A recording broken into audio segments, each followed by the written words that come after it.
passport yangu imeandikwa Frida Kajala Masanja, lakini mimi jina langu ni Winnie Frida. Kwa hiyo walikosea tu, kwa ikaandikwa tu hivyo Frida. Okay.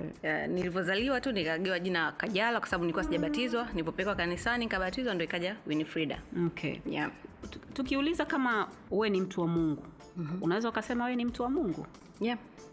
Niambie mahusiano yako na Mwenyezi Mungu kama hutojali. Unajua kuamini tu kwamba Mungu yupo, na ukiwa na matatizo unamlilia, unafanyaje, unaona kitu chako kinaenda sawa. Unaamini Mungu yupo. Na unaweza ukasema kabisa kwamba mimi ni mtu wa Mungu. Right? Yeah. Okay. Nataka uniambie jinsi ambavyo umekuwa kabla sisi hatuja kufahamu. Umetoka kwenye familia aina gani? Babako na mamako ni watu wa aina gani? Nyumbani kwenu mko wangapi? Familia yetu ni ya kawaida sana. Nimezaliwa Oysterbay Polisi. Nimekulia pale. Nadhani tulikuwa tunakutana kwenye kucheza. Nimekulia pale. Babangu na mamangu walikuwa ni mapolisi. Sasa hivi wamestaafu. Kwa ni maisha ya kawaida sana.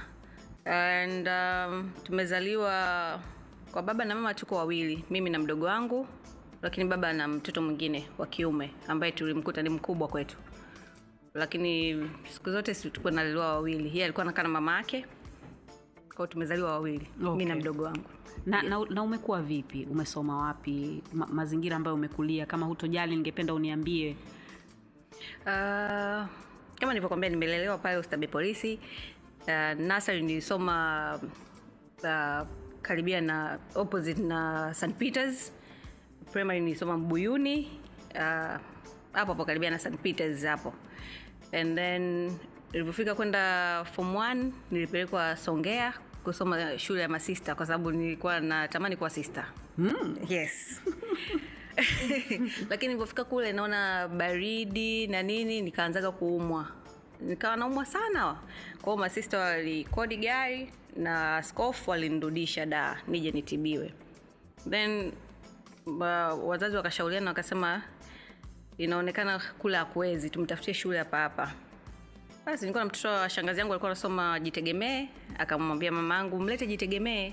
Basi kipindi hiko tunacheza basket za uongo na kweli.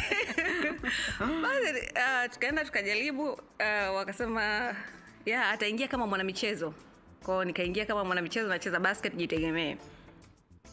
Nikaanza kusoma tena, nikarudia tena form 1. Pale ndo mambo yalianza. Mambo gani haya? Mambo yalikuwa mengi, yani